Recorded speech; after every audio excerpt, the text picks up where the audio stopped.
Բարև ձեզ, Օրագիր Նյուզի եթերում օրակարգն է, տաղավարում այսօր հյուրընկալել ենք տնտեսագետ, Հայաքվե ազգային քաղաքացիական միավորման անդամ Հրայր Կամենդատյանին։ Բարև ձեզ, պարոն Կամենդատյան, շնորհակալ եմ մեր հրավերը ընդունելու համար։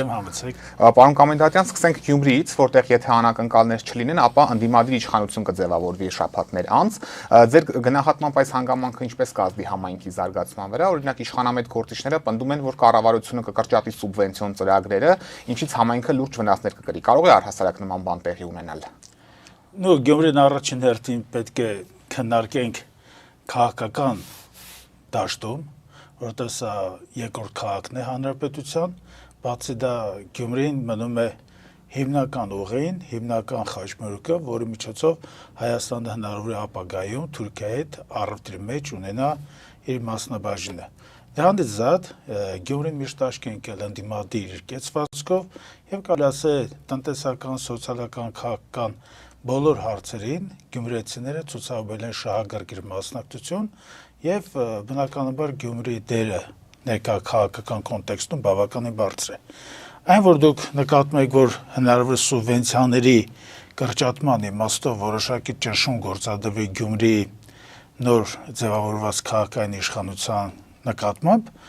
կարելի է այդտեղ չկասկածել, առավելապես սուբվենցիաներից հետո, համատեղ ծրագրերի համաֆինանսավորումից հետո,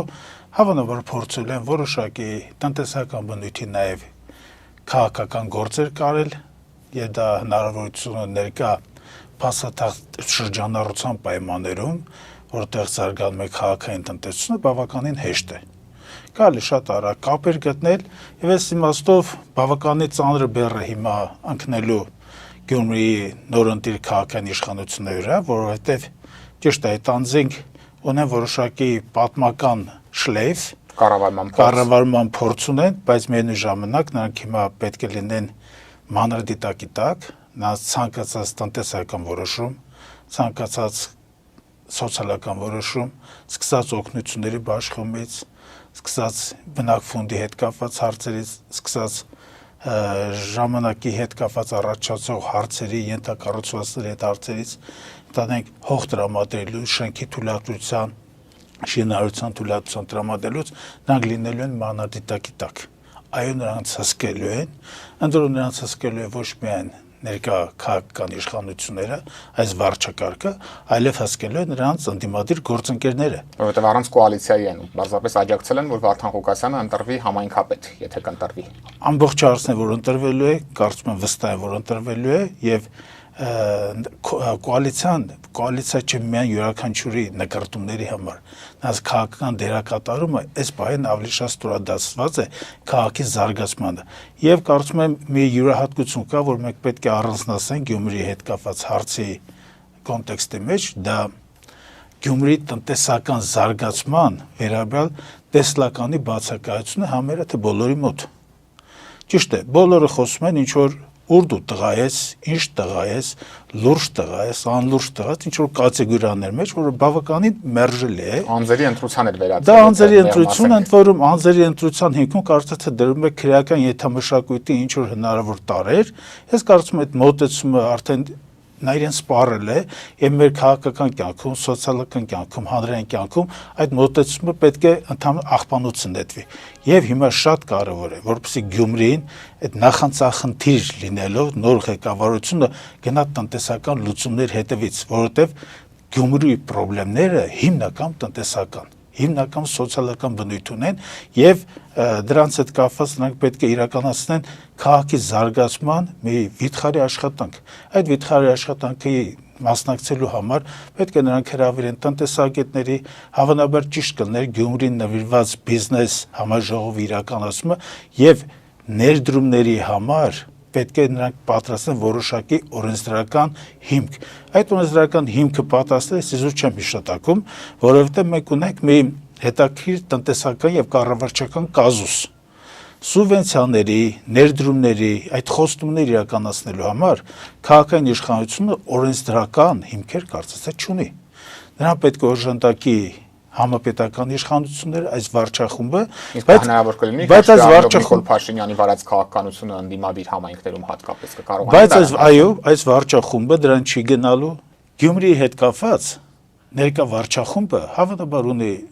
քաղաքական վերաշխնդրության ինչ-որ միտումներ, որովհետև արդեն ես նրանց բավականին հանրածանոթ անդամներից մեկը, ինչ որ գյումրեցիների մազերի հետ կապված մտահոգություններ հայտնել, գյումրեցիների մազերը պակասող հետ կապված խնդիրներ կլինեն, լսեք դուք վարսավիրանոցում չեք։ Դու քաղաքային իշխանության հետ պետք է գնաք աշխատանքի, որովհետև դրա ետևում 110-120 հազար բնակիչներ հետ իրենց սոցիալական խնդիրներով եւ պետք է գտնեք այն եզրը, որտեղ հնարավոր է համադրել եւ ձեր քաղաքական հակառակորդների մտքերը, նրանց գործողությունը եւ նրանց համայնքի կողմից ստացած աջակցությունը եւ պետք է համադրեք ձեր քաղաքական հանձնառության հետ եւ կառավարչական ֆունկցիաները կատարելու ձեր պարտավորության հետ։ Այո, նրանք պարտավոր են Գյումրիի հետ աշխատել, այո, նրանք պարտավոր են Գյումրիի հետ կապված ոչ մի ստորջերյա գործողություններ չիրականացնել, մաքսիմալ առավելագույնը ընդունել նոր քաղաքային իշխանություններին, նրանց հետ աշխատել իշա Գյումրիի բարգավաճման եւ իշա գյումրեցիների սոցիալական վիճակի բարելավման, որը բավականին վատ է։ Բայց հակված եք կարծել, որ կփորձեն ամեն կերպ գյումրեցիներից վերաշխնդիր լինել իրենց քվեարկության համար, ճիշտ եմ հասկանում։ Ճիշտ եք հասկանում, որովհետեւ նույնիսկ որոշակի միամտություն ցուցաբերելով այս վարչախմբի նույն ղեկավարների մոտ աշխատողները, առանձին պաշտոնյաներ, ինչ որ հիմարության սահմանակից հումորներ են սկսել անել, սկսել են ինչ-որ ահեր տալ, ինչ-որ բաներ ստեղծել, գիտեք ոնց է, պարտվելու դեպքում նույնիսկ քաղաքական անձը պետք է դրսևորի վեհանձնություն, պետք է բավականին բարձր լինի, մանր-մունր, կուսակցական կամ ընդհանրապես ներկուսակցական թայֆայական այդ մոտեցումներից, պետք է նրանք հստակ պետական մտածելակերպ դրսևորեն եւ պետք է գնան առաջ համագործակցեն քաղաքի հետ։ Չխանգարեն առնվազն։ Չպետք է խանգարեն, ընդ որում Եթե խանգարելու հետ կապված նման գործողություններ լինեն, ես համեստ իմ կարծիքն եմ փորձում ներկայացնել այս թեմայի շուրջը, Գյումրի իշխանությունները այդ բոլոր ճնշումները, հնարավոր խափանման բոլոր այդ հնարավոր այդ միջոցները, նույնիսկ փոքր, նրանք պետք է հանրայնացնեն։ Նրանք պետք է հանրայնացնեն եւ գյուբերություն հստակ բարձ բացատրեն կա սուբվենցիայի հնարավորություն, կա համաֆինանսավորումով որոշակի ծրագրեր կյանքի կոչելու հնարավորություն, ցանկություն, մեզ կոնկրետ խանգարում է ընդհանրենք այս ճյուղային նախարարությունը, այս փոխվարչապետը, հետանանք վարչախմբի այս անձնավորությունը կամ էլ քաղաքային մասշտաբով առանձին ԿՊԱ-կաններ, որոնք ունեն որոշակի լծակներ, նաև թաղամասերում, առանձին թաղամասեր, կարծես թե ինչ-որ սեփականաշռված բնույթ ունի այլևս Գյումրիում։ Այս ամեն ինչից պետք է վեր կանգնել, որտեղ սա պետություն է, այս պետությունը մենք պետք է պահենք, ընդհանուր պետք է քաղաքական կամք դրսևորենք եւ քաղաքական կամքի հետ միասին պետք է ունենանք իմաստության մի մեծ պաշար, որը որ շատ մարդկանց մոտ կարծես թե բացակայում է ներկայում։ Պարոն Կոմենդատյան, Վարդան Ղուկասյանը հայտարարում է, որ Գյումրիից տարեկան 85 միլիարդ դրամ հարկեր են հավաքագրվում, բայց կառավարությունը դրա չնչին մասն է վերադարձնում համայնքին, ինչը իր բնորոշմամբ օրենքի խախտում է։ Ըստ ձեզ այս իրողությունը ինչով է պայմանավորված, եւ եթե Ղուկասյանը իսկապես եվրոպական դատարան դիմի, ինչպես ինքը խոստանում է, որ չանելու դեպքում, եթե համապատասխան գումարը կդիմի, այդ որոշումը ինչ հետևանքներ կարող է ունենալ Հայաստանի համար։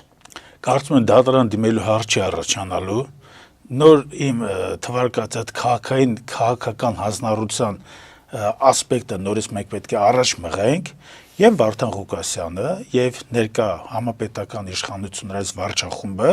պետք է գնան իհարկե կարծիքների համատեղման ճանապարհով, պետք է գնան դիալոգի եւ պետք է դիալոգի միջոցով կարգավորել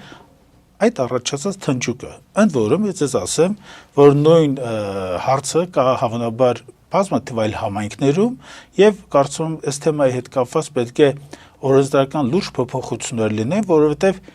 գիտեք հարցերից նաեւ ամենակարևորն նա է, թե ստացված գումարները, որոնք դոտացիայի կարգով վերադառնալու են քաղաքային իշխանությունների տրամադրության տակ, նրանք ինչպես են ծախսվելու։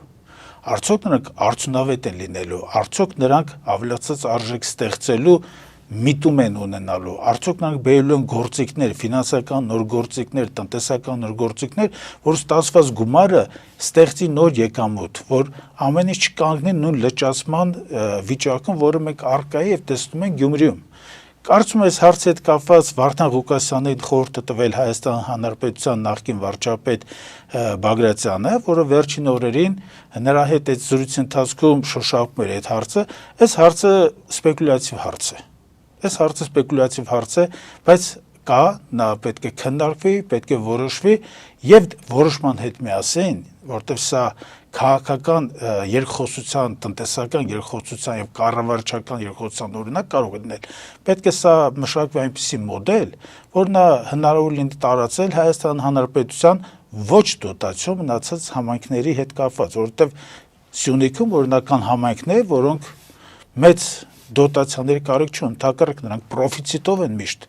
եւ այդ տարածաշրջանում ստեղծվում մեծ եկամուտներ, բայց մենք պետք է չմոռանանք, որ մենք ունենք պետություն, միասնական պետություն եւ այդ միասնական պետությունը ունի բանակ պահելու, արտաքին դիվանագիտական աշխատանքները կազմակերպելու համար ռեսուրսներ ստեղծելու, սոցիալական, բժշկական ապահովման հետ կապված, ապահովագրական ծախսերի հետ կապված մեծ ծավալի աշխատանքներ համապետական, որոնց տակ նման ռում դնելը կարծում եմ ճիշտ չէ։ Այստեղ մարտի սկզբին Հայաստանի կառավարությունը $750 միլիոն ծավալով եւ 10 տարի մարման ժամկետով եռապարտատոմսեր թողարկեց, որի վերաբերյալ գնահատականներն իրարամերժ էին, իշխանամետ շրջանակները շատ ողջևորված էին այս կապակցությամբ, բայց ընդդիմադիրներն էլ խստորեն քննադատում են այս որոշումը եւ օրինակ նշում, որ Նիկոլ Փաշինյանի կառավարությունը մի օրում ավելի շատ մեծացրեց Հայաստանի պետական պարտքը, քան օրինակ դա արել էր նախկին նախագահ Ռոբերտ Քոչարյանը իր կառավարման 10 տարում։ Որպես տնտեսագետ ինչպես եք գնահատում այս պարտատոմսերի թողարկումը, այնինչ կտա մեր երկրին, մեր տնտեսությանը շարքային քաղաքացուն։ Ովքեր որ հիանում են ինչ որ ֆինանսական արդյունքով, որը բավականին կասկածելի է եւ նրա հեռանկարները կալացը ոչ թե մշուշոտել հստակ կոնկրետ բացասական են,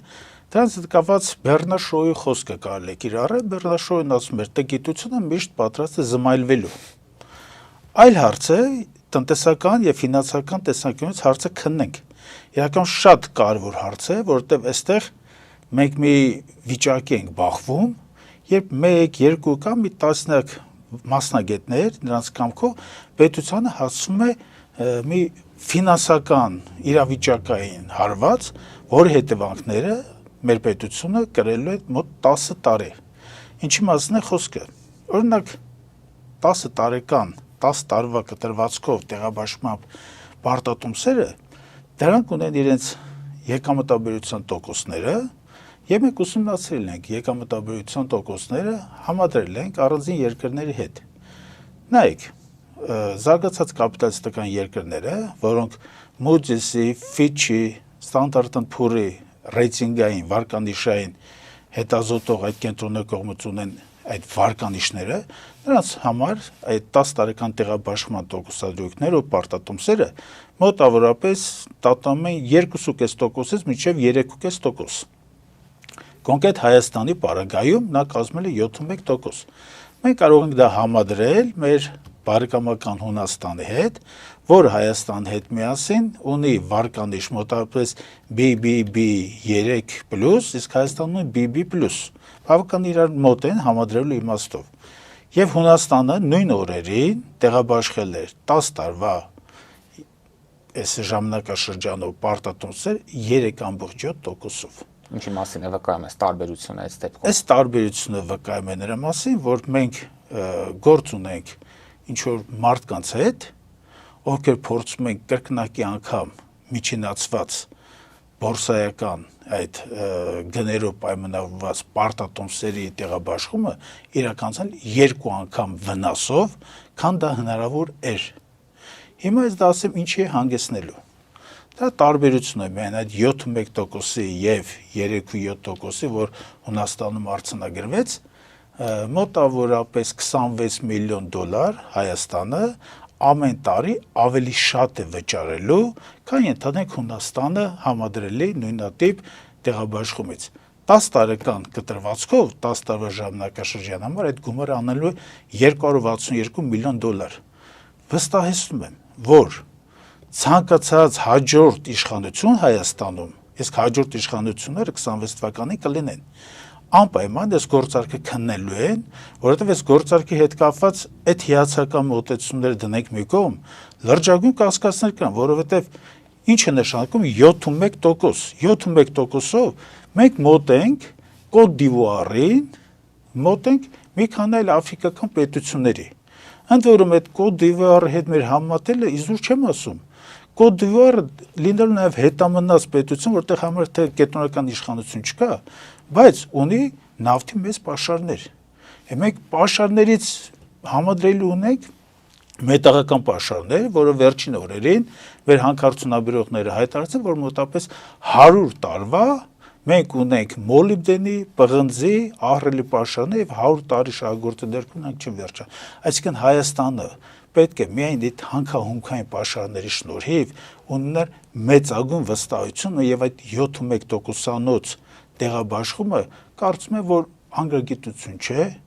եւ դրա հետ կապված հետագայում հավանաբար հետաքննություններ կպարզեն, թե բրոկերային ինչպիսի կազմակերպություններ են մասնակցել process-ին, փորձել են սրանից գերշահույթներ ստանալ։ Չեմ կարող վստահ պնդել, որովհետեւ դա իմ գործառույթը չէ, բայց կարծում եմ հետագայում այս հարցը, որովհետեւ սա ձգվող հարց է։ 10 տարի շարունակ 262 միլիոն դոլարանոց այս ծանրությունը կախվել է ում վրա հետագա սերունդների կախվելու ոչ միայն հետագա սերունդների, մեր սերունդի վզին է կախվելու, որովհետև ինչ է բերում այդ պարտքերի նման ծավալի ավելացումը։ Պարտքերի ծավալի ավելացումը բերելու է երկրի համար մայր գումարների մարում եւ պարտատոմսերի տոկոսների սպասարկում։ Պարտատոմսերի եւ մայր գումարի սպասարկման եւ մարման համար պետությունը ինչ պետք է անի, պետք է հարկերը բարձրացնի։ Հիմա առանցին օպտիմիստներ, այդ հիացական օպտիմիստների մի զգալի մասը, պնդում է, բա ինչ անենք, մարտի 26-ին մենք պետք է 313 միլիոն դոլարի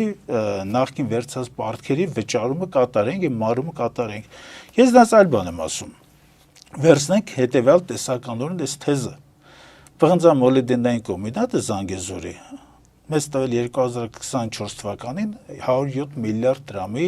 հասույթ է պետական բյուջե արձանագրել եւ ապահովել 107 միլիարդ դրամ։ Դրան գումարում ենք անիֆուն փոշիացած 65-ից 70 միլիոն դոլարը, որը կազմում է մոտավորապես 28 միլիարդ դրամի կարգի, այս երկուսի գումարը անում է 135 միլիարդ դրամ։ 135 միլիարդ դրամը հնարավորություն տա, որպեսզի Հայաստանը սեփական ռեսուրսների հաշվին առանց նոր ռեսուրս ներգրավելու, թանկ ռեսուրս ներգրավելու մարեր այդ մարտի 26-ին մարված 313 միլիոն պարտքի գումարը։ Սա բավականին խճողված հարց է, կարծում եմ այս հարցի հետ կապված այդ հիասմունքները պետք է մի կողմ դնել եւ ապագա հետաքննությունները վստահ եմ կպարզեն, որովհետեւ համադրելու ոչինչ չկա։ Անցքում փաստացի պարտք ենք վերցնում նախորդ պարտքը սպասարկելու համար, այստեղ էսա տեղի ունենում։ Այստեղ հարցը գիտեք որն է, որ այո, հնարավոր է պետությունը, երբ որ ֆինանսական ազատ միջոցներ չունի, նա ներգրավում է ֆինանսական միջոցներ ներքին ինվեստորներից եւ արտաքին, դա նորմալ բնականon process է։ Բայց այստեղ հնա մի հետեւյալ հարցը, որի մասին կարծես թե ոչ ոք չի զրուցում, դա 71% դոլարային պարտատոմսերի տեղաբաշխումը ինչի երկրի ներսում չի իրականացվում։ 313 միլիոն դոլարի այդ պարտատոմսը վստահ եղեք 71%-ի դեպքում եկամտամտում միանգամից րոպեների ընթացքում մեր երկրում կսպառվի, որովհետև մեր երկրում մոտավորապես 5 տրիլիոնի չափ ավանդ ունի բնակչությունը բանկերում, որից մոտավորապես 1 տրիլիոն 500 միլիոնի կարգին դա արտարժութայինն են, հադրում արտարժութայինները մոտավորապես 4.5%-ի սահմանում։ 4.5 եւ 7.1%-ների տարբերությունը բավականին մեծ է եւ ինչու դա երկրի ներսում չտեղաբաշխեցին, ես ես կարող եմ պատասխան ասել ինչու, որովհետեւ այդ դեպքում գործարքի մի կողմերին հայտնվելու տասնյակ հազարավոր մարդիկ, իսկ մեկ բրոկերային գրասենյակի միջոցով գործարքը կատարելու դեպքում ընդհանրապես մեկ բրոկերային գրասենյակ էր։ Ինչպես մենք արդեն նկատեցինք, գործող կառավարությունը շարունակաբար մեծացնում է Հայաստանի պետական պարտքը եւ վերջին տվյալներով այն արդեն հատել է 13 միլիարդ դոլարի սահմանը։ Ձեր գնահատման պետական պարտքի շարունակական մեծացումն ինչի մասին է վկայում։ Այստեղ սխալ կառավարման, ծախսերի ոչ արդյունավետ բաշխման մասին է, թե այլ շարժառիթներ կան եւ դա ինչ հետևանքներ է ունենալու մեր տնտեսության համար։ Ոչ նպատակային ծախսերը դրանք եթե ժամանակին պետք էր ուսումնասիրել, համադրել, հետազոտություն հասկանալ գտնել, հիմա այդ ծախսերը ջրի վրա են։ Ցանկացած տնտեսագետ 5 րոպեվա ընթացքում, 10 րոպեվա ընթացքում, նույնիսկ ոչ տնտեսագետը, որևէ տնտեսության ղեկավար, դա դե մեծ ծախսերի ոչ նպատակային իրականացումը։ Ընդհանրապես մեկ օրինակ եմ բերում այդ անիվի հետ կապված։ Այս անիվ կոչեցալում բարձր որ միայն ավիաընկերությունը չէ, որ բացական հասույթով էր աշխատում վնասներով։ Բարձր այս անիվի մեջ կենտրոնացած են եղել ինչ-որ խմբակներ, որոնք կիբեր հանցագործների դեմ աշխատանքի համար մոտապես 1,5 միլիարդ գումար են ստացել։ Ստացել են, արդյունքը կարելի ասել զրոյական, որտեղ Հայաստանը կիբեր հանցագործության հետ կապված մասնագետներ կոնկրետ այսպես տեղորոշված այս պահին երևի չունի։ Վերջին օրերին քաղաքացիներ են ահազանգում, որ մարդկանց ծուղակների մեջ են գցում իրենց անունով։ Դա այլ հարց է, դրա մասին խոսենք, դրա մասին դա ծախսեր չկատարելու պատճառով է դա առաջացել։ Հիմա կասենք դրա մասին։ Այս անիվի հետ կապված այս վերջերը պարզեց, որ նույն crowdfunding, այսպես մի բան կա, տնտեսական մոդել կա աշխատանքային, դրա հետ կապված նորից ինչ որ կամպանիա են ստեղծել։ Այս կամպանիան փաստորեն ոչինչի չի հասել, ինչ որ հավելված են ընդհանուր կարծիք ստեղծել, ընդ որում հասկացել են, այս վերջերում են հասկացել մի տարի, 2 տարի աշխատանքից հետո, որ դա ընդհանրապես եկամուտ չի բերելու, փորձել են ինչ որ մեկի վրա վաճառեն, բնականաբար այդ ինչ որ մեկը չի գտնել, որովհետև դա ձախողված գործարք է ամբողջովին։ Այստեղ եւս ահռելի գումարներ են փոշիացվել։ Մոսկվայում եղել է անիվի ինչ որ գրասենյակ, այստեղ մոտապես խոսքը գնում է 2.7-3 միլիարդ դրամի փոշիացման մասին։ Այս ամենը ցույց է տալիս, որ տնտեսվարման այն մակարդակը պահանջային, իրավիճակային եւ պահանջային, որ պետք է իրականացնեն այդ կառավարիչները, այս ամբողջ գործը տապալվել է եւ չեմ կարող ասել, որ այդ կառավարիչները այն կարգի վատ կառավարիչներ են, որ ինչ է ձեռնարկային տապալելու են, չէ, այստեղ կան էլի բազմաթիվ հարցեր, նույն այդ հարցերը մի որոշ ժամանակ անց կբացահայտվեն։ Ինչ վերաբերվում է այդ արտաքին պարտքի ծավալների աճին, արտաքին պարտքի ծավալների աճը մի վտանգավոր ֆունկցիա ունի, մի վտանգավոր հետևանք ունի, գիսաստղի պոչի հետ կարելի է համատել։ Մի որոշ ժամանակ այդպիսի պարտքի ծավալների ավելացումը բերելու է նրան, որ Հայաստանի Հանրապետությունը մի X պահի անվճարունակ է ճանաչվելու։ Շատերը, ովքեր տնտեսությունից հեռու են, պնդում են, որ այդ գումարները ոչ վերադարձնելու են, ոչ ուզող է լինելու, դա տվել են, որ մենք ծախսենք, տվել են, որ մենք փոշիացնենք, չկա նման բան։ Նիկոլ Փաշինյանն էլ ասում է, լավ է, որ մեզ պարտք են տալիս, նշանակում է կարող ենք մարել, որ տալիս են։ Նիկոլ Փաշինյանի տնտեսական գիտելիքների վրա ոչ թե չեմ կասկածում, Նիկոլ Փաշինյանը տնտեսագիտական գիտելիքներ պարզապես չունի։ Եվ նրա առանձին ասույթները կարելի է պարզապես հետագայում օգտագործել խրեստոմատիկ մի ձեռնարկ պատրաստելով, ինչպեսին պետք է չլինի տնտեսական ղեկավարը։ Հիմա անդրադառնանք հաջորդը սնանկության, երկրի հնարավոր սնանկության հարցին։ Դա նշանակում է, որ հայաստանյան արտադրողները չեն կարողանալ ներմուծել ոչինչ, որտեղ ցանկացած գումար, որ փոխանցվեց բանկերի միջոցով արտասահման, դա նույն խոշորագույն բանկերում դրված այդ կալանքների պատճառով միանգամից կլանվելու է։ Չեն կարողանալու արտահանողների հետ աշխատեն։ Արտահանողների գումարները չեն կարողանալ ստանալ։ Քաղաքացիները դա ինչպես է ազդելու։ Քաղաքացիները ազդելու են հետևյալը, որ ոչ ոք քարտային սպասարկում չի ունենալու։ Արտասահման գնացող ցանկացած հայ մարդը ունենալով միջոցներ հայկական բանկերում քարտային սպասարկում չի կարող ունենալ։ Պարզապես որովհետև հայաստանյան ցանկացած ֆինանսական փոխանցում լինելու է կալանքի տակ։ Այս մարդիկ դրան են գնում։ Իսկ ինչ պետք է անել այս ամենը թույլ չտալու համար։ Այս ամեն ինչը թույլ չտալու համար կա մեկ հիմնական կոնցեպտուալ, հիմնական համակարգային լուծումը, դա ներկա վարչախմբի հեռացումն է։ Այլ լուծումներ կարելի է գտնել, բայց դրանք կարող են լինել կոսմետիկ բնույթի, դրանք կարող են լինել պարզապես իրավիճակային բնույթի, բայց հիմնարար կերպով հարցը կարգավորելու եւ երկիրը այդ ֆինանսական կռախից ազատելու, սնանկացումից ազատելու միակ հնարավոր ճանապարհը եւ միակ ճիշտ օբյեկտիվ ճանապարհը դա ներկա վարչախմբի հեռացումն է։ Իրենց հետ հույսեր չեք կապում ոչ մի հարցով։ Պատկերացրեք ինչպես կարելի է հույսեր կապել մի խմբակի հետ, որոնք մասնագիտական կրթության զգալի մասը ընդհանրապես պակաս ունեն։ Ես օրինակ չեմ ալարել կառավարչական խմբակի առանձին անդամների զետեղած ինֆորմացիան որոնողական համակարգերում, Google-ում, Wikipedia-ում ուսումնասիրեմ, զգալի մասը ընդհանրապես կրթություն չունի։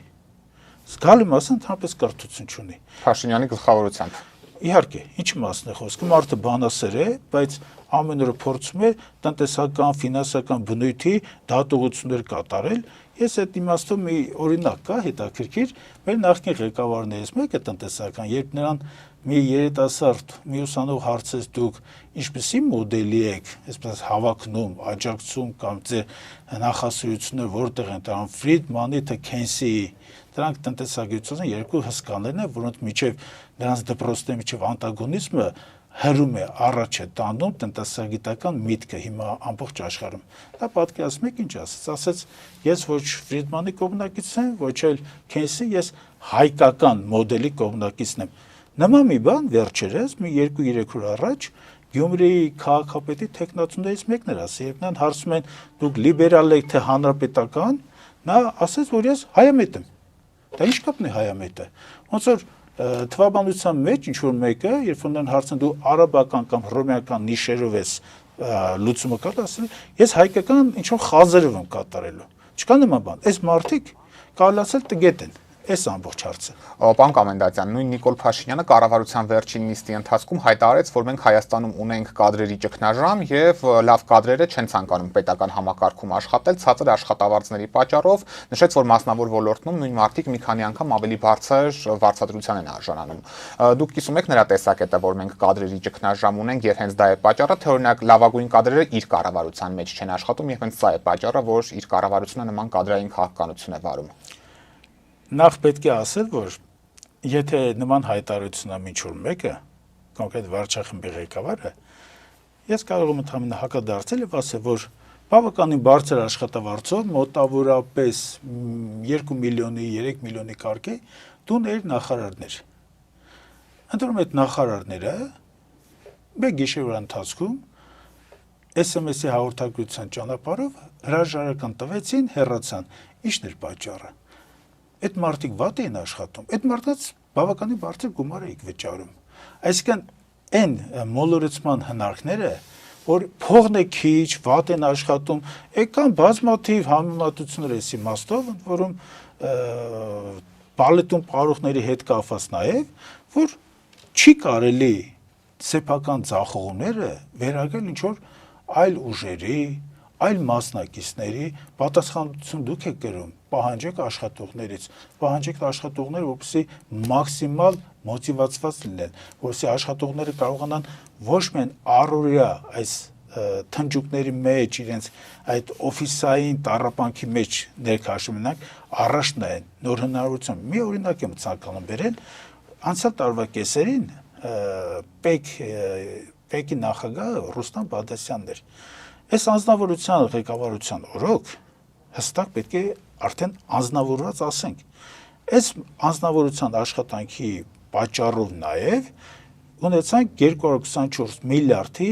հարկերի պլանավորված մակարդակի թեր հայտարարագրում։ Մարդը բացարձակ մեղավոր էր տարվա կեսերին, արդեն իսկ պարզ էր, որ նա ունենալու բավականին բարձր աշխատավարձ, հետագայում ունենալու սոցիալական բավականին բարձր երաշխիքներ, ինքը իր ընտանիքի անդամները, մարդը տապալել էր պետական խոշորագույն միջոցառումը, ֆիսկալ բնույթի միջոցառումներ, մարդը տապալել էր։ Այդ մարդուն միջև տարվա վերջ պահեցին, հետո նրան փոխարինեցին։ Ընդ որում, այս անձնավորությունը կրելով այդ պարտավորությունը, որպեսզի ֆիսկալ այդ միջոցառումները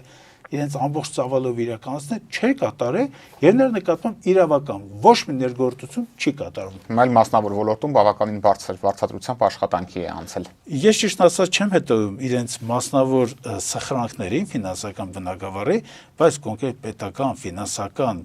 միջոցառումները տապալող անձը պետք է ընդհանրապես պատասխանատվության։ Հետևաբար, մենք ինչ ենք ստանում։ Մենք ստանում ենք հայտարարություններ,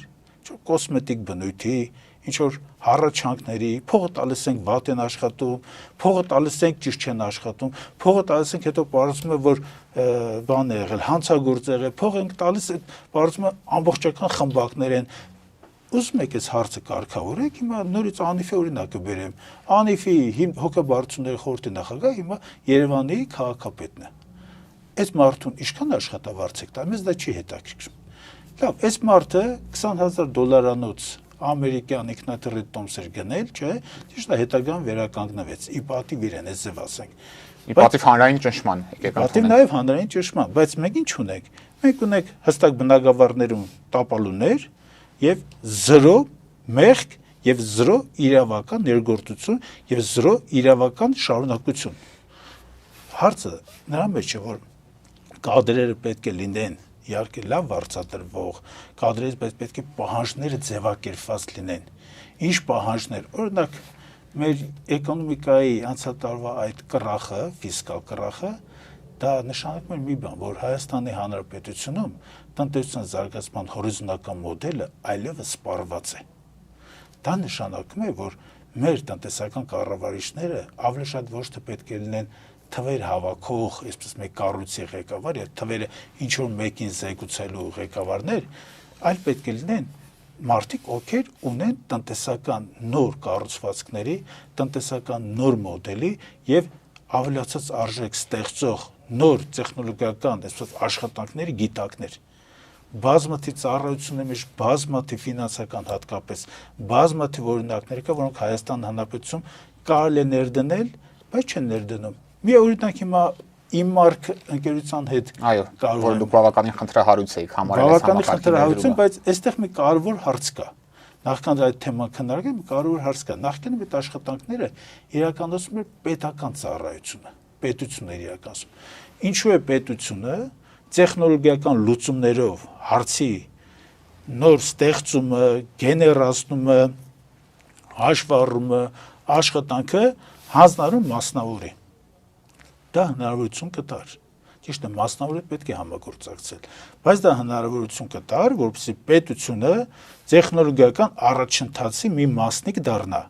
Դա հնարավորություն կտար, որ այդ լուծումները ստեղծելիս, այդ լուծումները կատարելու ստանալուց պետական ծառայողները տեխնոլոգիական ինովացիոն նորույթներին ծանոթանան, աճեն։ Այլ բան է, որ հետագայում դրանք իհարկե պահանջել են որոշակի աշխատավարձի բարձրացում, բայց պահանջիր արդյունք եւ այդ մարդկանց նորմալ վարձատրի։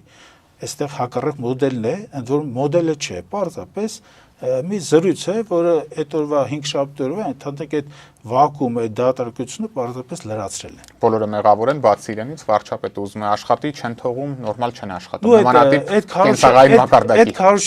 Այդ քարոզչական միտումները, հոսքերը, գիտեք, կարող է աշխատել 1 տարի, 2 տարի, բայց ցանկացած նույնիսկ փոքր տնտեսության մեջ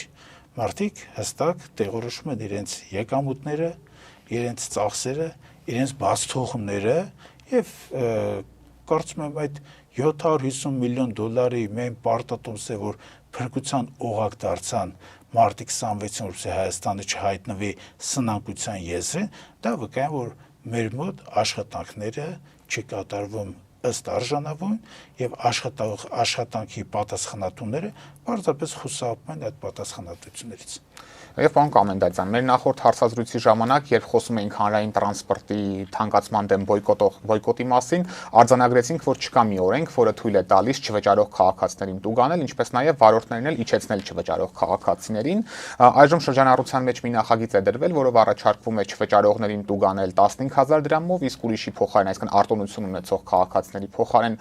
երթևեկողներին 18,000 դրամով։ Ըստ ձեզ ինչու է կառավարությունը նման կոշտացման գնում, եթե իսկապես ինչպես իրենք են պնդում, բոյկոտողները սակավաթիվ են եւ արդյոք սա հակառակի մասին չի վկայում։ Գիտեք, մենք քննարկում ենք կոնկրետ բան, դուք մեզ հրավիրում եք քննարկելու մի հարց, որը ճղճիմ է այդ ներդրողների իմաստով։ Հարցը ինչի մեջ է։ Լավ, այդ ստուգողները ինչպես են ստուգելու։